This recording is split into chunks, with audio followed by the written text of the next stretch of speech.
Şans bulduklarınızdır. Başarı değiştirebildiklerinizdir. Doğduğun an elde ettiklerini ölünceye kadar mücadele edersen değiştirebilirsin. Ben buraya su satıyordum. O gün buranın bırakın 5 katını satın almayı, buranın 1 katını bile satın alma gibi bir hayalim yoktu. O hayal başlangıçta hiç kimsenin inanmadığı bir hayal oluyor. İkna etmen gereken en önemli kişi sensin. Hiçbir boksör yere düştüğü için kaybetmez. Ona kadar sayıldığı halde ayağa kalkamadığı için kaybeder. Ve insanlar bir şeyi kazanarak öğrenmez, kaybederek öğrenir.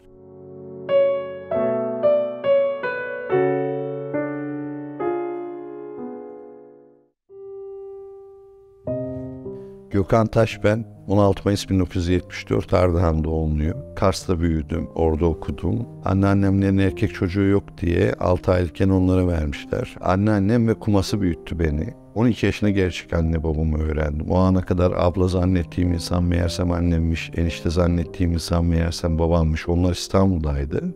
İşte 16 yaşında lise 3'te İstanbul'a geldim. Sonra 1991'de babamın en büyük hayali ve isteği askeri doktor olmak istediği için zorla GATA'ya girdim. 4 yıl orada okuduktan sonra 95'te oradan ayrıldım. Çok çok değerli. Aragüler'in çok güzel bir lafı var. Memleket diyor ne doğduğun yerdir ne doyduğun yerdir. Memleket büyüdüğün yerdir. Seni doğuran değil, seni büyüten, seni eğiten insanlar senin anne baban. Yani dolayısıyla kimden olduğunun bir önemi yok. Kiminle büyüdüğünün, kiminle olduğunun çok çok önemi var. O insanların da hayatlarındaki tek amacı bendim. Benimle ilgili bir gelecek, benimle ilgili bir hayat. Ben dershaneye gitmek için İstanbul'a geldim. Burada gerçek kardeşlerim, ailem onlarla bir yıl geçirdim. İstanbul devasa bir şeydi. İstanbul'a semtleri öğrenebilir miyim diyen ben. Sonrasında iş yaşamıyla beraber neredeyse sokaklarını öğrendiğim bir şehre dönüştü İstanbul. GATA'yı kazandım. Zorla 1. tercih yazdırılmıştı zaten. Ankara'ya gittim. Doktorluk yapmak zorunda olduğun için katlanabileceğin de başarılı olabileceğin de bir şey değil. Ben girdiğim günden ayrıldığım güne kadar istemedim. Özgürlük yapmak istediğin her şeyi yapabilecek güçlü olmak değil. Özgürlük yapmak istemediğin bir şeyi yapmayacak güçlü olabilmek aslında. Dolayısıyla hani oradan ayrıldığımda da etrafımda bunu bilen, tanıyan herkes kendi koşullarında, kendi olsa böyle bir şeyi asla reddetmeyecek insanlar. Her son aslında bir başlangıç ki ondan sonra geldim 1 yıl Komünist'la, 2 yıl Pepsi'de çalıştım. Orada satış müfettişi oldum. Komünist'la çalıştığım dönem af çıktı. Mutlaka hani diploma almam gerekir mantığıyla işte Trakya Tıp'a orada kaydoldum. O sırada çalıştığım Komünist kapandı. İstanbul'a geldim ve bir su bayiliği aldım. Elektrikli Suyun İstanbul kurumsal bayisiydim. Başında çok zorlandığım ticarettir. Ama sonradan İstanbul'un neredeyse tamamına su vermeye başladım. Muazzam bir büyüme oldu ki 98'de kendi işimi 24 yaşındaydım kurdum ve 2004 yılında Elektrikli Su'da Neste'ye satıldık. O zaman ilk 1 milyon doların üzerindeki servete sahip oldum ve ben 30 yaşındaydım o zaman.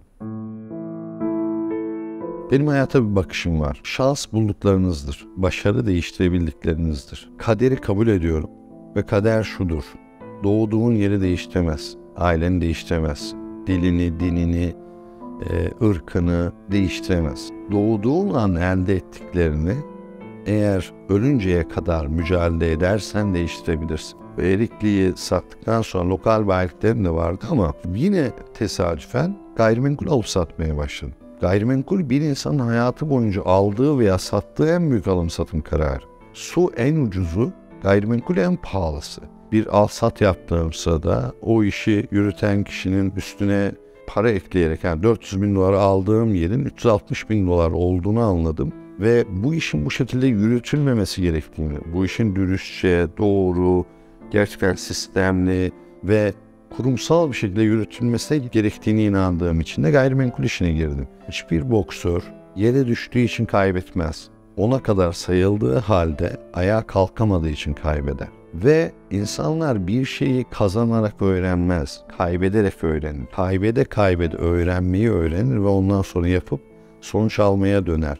Şimdi su işi beni aslında şu an yürüttüğüm birçok işe alıştırdı. Birçok işin altyapısını sağladı. Çünkü ben Mesela şöyle söyleyeyim. Şu an bulunduğumuz yer Polaris Plaza'nın en üst 5 katını biz satın aldık. Ben buraya su satıyordum. Yani burası açıldığı gün su vermeye başladım. O gün buranın bırakın 5 katını satın almayı, buranın bir katını bile satın alma gibi bir hayalim yoktu. Ama zaman ve süreç içerisinde şunu gördüm. Eğer gerçekten mücadele etmeye devam ediyorsan, her mücadelede yeni bir kapı açılıyor sana. Ve o açılan kapıdan yürümeyi becerebiliyorsan, düştüğün halde kalkmayı becerebiliyorsan ileriye geçiyorsun.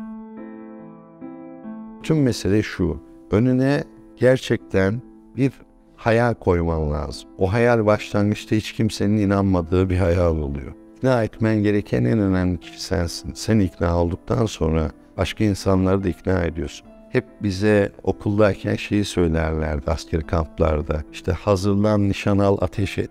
Ben ticarette şöyle düşünüyorum. Ateş et, nişan al, hazırlan. Çünkü ateş ede nişan almayı öğreniyorsun. Nişan almayı öğrendiğinde hazırsın. Bir gün bir şey oldu. Anneme dedim ki bunu yapmayayım dedim. Ne oldu? Neden dedi. Ya el alem ne der? Oğlum dedi, el alem denilen bir kambur var. O kamburu hayatın boyunca sırtında taşıma. Sen bir şeye inanıyorsan, sen bir şey istiyorsan, sen o şey için her şeyini vermeye razıysan, sonuçlarına da katlanacaksan, bazı insanlar senin yapamayacağını düşündüğü için kolunu kanadını kırar. Tamam mı? Kendi kolu kanadı kırıktır. Senin de kırık olmanı ister. Ben bir şeye inanıyorsam, o inandığım şey için her şeyimi ama her şeyimi veririm. Biz Coldwell Banker'ı aldık 2013 Nisan'da. Haziran'da gezi eylemleri oldu. 8 ay sonra 17-25 Aralık olayları oldu. 1 yıl sonra Rus uçağı düşürüldü. 2 yıl sonra Atatürk Havalimanı, Laleli, Taksim, Türkiye'nin turizmi bombalandı. 3 yıl sonra darbe oldu. 4 yıl sonra rejim değişti. 5 yıl sonra pandemi geldi. Her yıl bir şey oldu. Düşünerek, seyrederek bisiklet sürmeyi öğrenemezsin. Sürerek öğrenirsin. Sürünce de düşersin. Canın kanar, canın yanar. O rüzgarın yüzüne vurmasını istiyorsan düşmeyi göze alacaksın. 2050'de emlakçılığa başladım. 1. yılın sonunda işi bırakmaya karar verdim. Beceremedim. Bırakma kararıyla beraber o kendimle yüzleşme, nerede hata yaptığımı kabullenmeye başladım. 6 yıl ilk üçte oldum. 4 yıl Türkiye birincisi oldum. Son 2 yıl dünya birincisi oldum. 2006'dan 2013 Nisan'ına kadar devam ettim. İnsanların bana gelmeyeceğini, gidip bulmam gerektiğini çözdüm. Yani gidip onların kapılarından içeri girersem eğer, onlarla gayrimenkul ihtiyacı yok iken tanışırsam eğer, onların yarın gayrimenkul ihtiyacı olduğunda beni arayabileceklerini çözdüm. Aldığım tıp eğitiminin bana en büyük faydası şu oldu. Doğru teşhisi koyamazsan, ne kadar iyi doktor olursan ol, tedaviyi uygulayamazsın, sonuç alamazsın. İşin kötü tarafı, o tedaviyle o insanı öldürebilirsin. Çok güzel bir atasözü var. Yola çıkmadan önce yol arkadaşını iyi seçeceksin. Çöle Eskimo'yla, kutuplara Bedevi'yle gidilmez. Daha önce o yoldan yürümüş birini bulursan, daha çabuk yürürsün, daha güvenli yürürsün.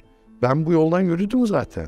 Bu yoldan geldim. Coldwell Banker 116 yıldır bu yolu ilk başlatan zaten dünyanın en büyük gayrimenkul danışmanlık markası. Hacı olmak değil, hacı kalmak önemli. Bir yere gelmek değil, orada kalmak, o zirvede kalmak önemli. Rahmetli annem bana hep şunu söylerdi. Oğlum derdi, atı suya götürebilirsin ama ata su içiremez. At su içmek isterse içer. Kafasını soksan da içmek istemiyorsa içmez. Bir insan özellikle girişimcilikte bir şeyi yapmak istemiyorsa zorla yaptıramıyorsun, yaptıramazsın. Onu istemesi lazım. Ama bu nasıl bir şey biliyor musun? Fakir olmak istemediğin için zengin olamazsın. Zengin olmak istersen de olamazsın. Her şeyini adaman lazım. Tüm hücrelerin buna inanıyorsa karşındaki insan büyüleniyor. Biz artık bu pazarın en büyük oyuncusu haline geldik. Pazarda bizim sahip olduğumuz ulusal veya global güç hiçbir başka markada yok. Dünyada 112 ayrı ülkede faaliyetteyiz. Rusya'sından Çin'ine kadar, Venezuela'sından Endonezya'sına kadar. Orada sizin bir müşterinizin gayrimenkul ihtiyacı varsa, almak veya satmak istiyorsa, yarım saat içerisinde ona hizmet verebilecek bir ağ sahibiz. Türkiye'de de 41 ayrı şehirdeyiz. O şehirlerde nereyi istiyorsanız biz yarım saat içerisinde size oradaki profesyoneli yöneltebilecek durumdayız. 2013 Nisan'da Coldwell Banker'ı aldık. 2018 Kasım'da ERA'yı aldık. 2020'nin başında pandemi başlamadan müzayede.com'u kurduk. 2021 Aralık'ta Premier Yapı'yı kurduk. Arsaları almaya başladık. İnşaat işine girmek, GEO olmak için. 2022 Mayıs ayı itibariyle de Century 21'i Master Franchise'ını aldık. Şu anda Coldwell Banker'da 190 ofisimiz, 2300 gayrimenkul danışmanımız var. ERA'da 25 ofisimiz, 250 gayrimenkul danışmanımız var. Century 21'de de 3 ay olmasına rağmen 30 ofise geldik, 300 gayrimenkul danışmanımız var. Aktifte şu anda 16.000 portföyümüz var. Pazarladığımız, sattığımız, kiraya vermeye çalıştığımız. Yılda da 15.000 işleme geldi. Ve Master Türk grubu olarak şu anda tüm şirketleri tek çatı altında toplamış durumdayız. Hangi işi kuracaklarsa bir kere o işin eğer belirli bir yaşam tecrübeleri yoksa, belirli bir ticaret tecrübeleri yoksa, yapabiliyorlarsa o işin çıraklığını yapsınlar. O işi en iyi yapan insanlarla gitsinler ve tanışsınlar. Eğer o nasırlı elleri hürmetle tutarlarsa ve o insanlara gerçekten niyetleri iyi, zihniyetleri iyi, samimiyetleri iyi bir şekilde sorarlarsa ne yapacaklarını, ne yapmamaları gerektiğini, o zaman o insanlardan o iş ile ilgili bilgiler alırlar, fikirler alırlar. Öngörülerinin ön yargıya dönüşmemesi lazım. Ön yargı aklın peçesidir. Ön yargı senin gerçekten her şeyini kullanmanı engeller, seni bir anlamda felç eder. Denemekten vazgeçmesinler. Ben su işine girerken Komünist'te 1 yıl çalıştım, satış müfettişiydim. Orada tanıdıklarımdan, tanımadıklarımdan 116 ayrı şirkete gittim su satmak için. Ve 116. şirkete su sattım. O 116.'yı çalmadan her kapanan kapıyla beraber kendimi her çıktığımda, her girdiğimde müthiş bir inançla, hevesle, heyecanla giriyorum. Tamam olacak diyorum. Vazgeçmesinler. Tüm mesele o. Köy çocuğu olmak bana çok çalışmayı, çabayı, emeği öğretti. Bizdeki sermaye insan. Biz çünkü insan işi yapıyoruz. En az sermayeyle girebileceğin insanlar 15 yıl biriktirip bir ev alacaklar. Düşünebiliyor musun? %4 hizmet bedeliyle 25 ev sattığında bir ev senin oluyor. Ayda bir evi bizdeki ortalama performansla insanlar satıyor. 2 yıl içerisinde bir gayrimenkul alabileceğin bir iş yapabiliyorsun.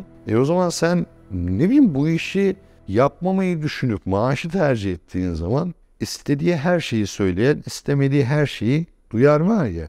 Şimdi arkadaş ne ekiyorsun ki neyi biteceksin yani? Biçtiğini beğenmeyen dönüp ektiğine bakacak. Memursan öyle ölüyorsun. Yapacak bir şey yok. Bir günlük kazancınız, bir günlük giderinizi karşılıyorsa siz iyi bir çalışansınız. Eğer bir günlük kazancınız bir aylık giderinizi karşılıyorsa siz zengin birisiniz. Eğer bir günlük kazancınız bir yıllık giderinizi karşılıyorsa siz bir servet sahibisiniz. Dünyada zengin olan her insan çok zeki. Ama zeki olan her insan çok zengin değil. Girişimcilik, girişkenlik, zeki insanların zengin olmasının anahtarı. Gayrimenkul işi, gidip birinin kapısını çalmak. Eğer kapı açılmıyorsa da zorlama işi. Birilerinin sana gelmesini beklememe işi. Biriyle tanıştığın zaman elini önce senin uzatman gereken bir iş. El uzatılmanın beklenmediği bir iş ve işe yaramadığı bir iş. Bizim işimiz naif ve zarif insanların zayıf olarak algılandığı, dolayısıyla güçlü olman gereken bir iş. Güçlü kalman, zinde kalman gereken bir iş. Seni besleyen şey her gün yeni biriyle tanışma. Bu bir sayı oyunu. Ne kadar çok insanla tanışırsan bu işi portföy alma olasılığın, bu işi yapma olasılığın, ne kadar çok portföyün varsa o kadar alıcıya ulaşma olasılığın ve bu işi başarma olasılığın o kadar artıyor. Atatürk'ün gerçekten beni her defasında, her düştüğümde ayağa kalkmamda çok büyük faydası olan bir sözü var. Ben hayatımın hiçbir döneminde karamsarlığa kapılmadım diyor. Eğer bir sorun varsa, baktığım yerde o sorunun çözümü yoksa, başka bir yerde o çözüm var ve o çözümü bulurum. Karamsarlık seni yok eden bir şey. Benim kendimle ilgili de belki de fark yapmamı, belki de fark yaratmamı sağlayan en temel şey şu. Ben bir şeye inandığım zaman o korku denilen şey bende yok. Korkmuyorum. Ne olur? Her şeyi kaybedelim. Yeniden başlarım. Çünkü bir şeye başlamadığımda zaten kaybedeceğimi biliyorum. Zaten kaybetmektense O şeyi denediğimde en azından kendime hesap verebilirim. Ben elimden geleni yaptım ama olmadı. İnsan en çok yaptığı şeylerden değil, söyleyemediği, yapmadığı, hiç başlamadığı şeylerden pişman olur.